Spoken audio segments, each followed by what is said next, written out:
زړونه هم ډېر درد کړي دي، زړونه هم ډېر درد کړی دی، په والله کې ډېر د خفګان ځای دی، ډېر د خفګان ځای دی. داسې علما موږ لرو الحمدلله چې مسجدونه یې کلک کړي دي، ای علماو رایق شي.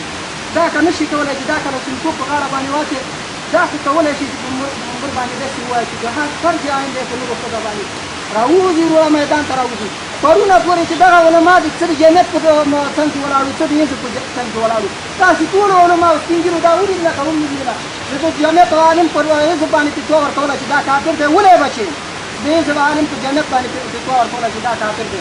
نن د هغه فتوا نه په والله چې په یهودي ورکړي هغه نه عالم عاجز دی، مجاهد عاجز دی، سپین ږیری عاجز دی. زما خدای ته خو ټول موږ او تاسې ورته کړو.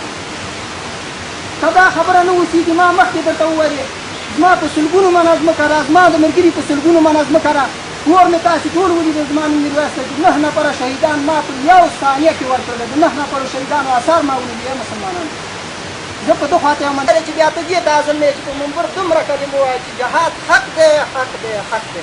دا ووایه چې جهاد فرض عین دی په نورو ښځه.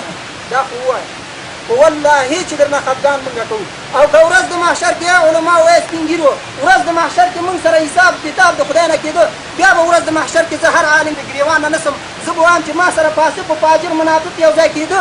هغه وجه ستا وه چې تا ته ما په هر ځای کې په هر منبر کې دا چیرې وهلي وې چې خدای ته وګوره، قرآن ته وګوره، ما سره یو ځای شه چې زما سره فاسق و فاجر ملګری وایم چې دومره سخته را باندې راغله، څلور دومره نور هم راولي. دا به سر په سترګو په والله چې سبا مې سر کې چې نن لا شي که په دې باندې اړه او باکه ما ته وایي چې یاره زه لا غر کېږم او زه لا سبا کېږم. 9 نفره شهیدان یې ورکړي ده. هر ملګري زمونږ دا ارزو دا امید دی چې یا الله زه سبا شهید کېږم، ما ته نن شهادت سل وارې بهتر دی نه به دغه والله چې د هغه علاقه د هغه نه ده، د غلامۍ موږ په غاړه کې اچولې ده او هر خوا ته چې په ناته کېږی، هر خوا ته چې ټوله کنه خلک تقلید چې نن زمونږ هغه عاجزه ملګري د یهودیانو په مقابل کې درېږي، وایي دا به پخوانی وخت شي.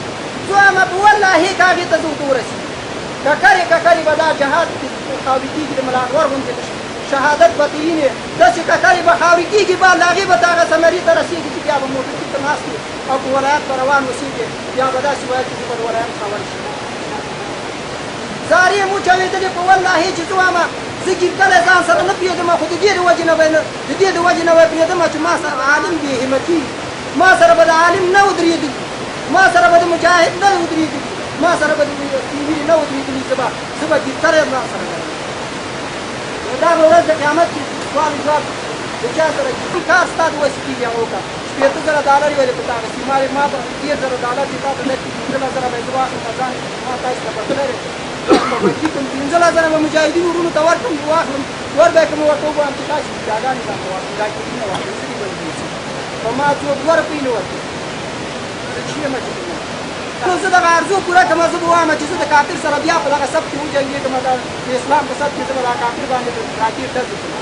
او دا یې په دې تمه دي چې زما په دغه شاته چې څوک په دې قوم کې پاتې دي هغه زما انشاءالله 100% کې زما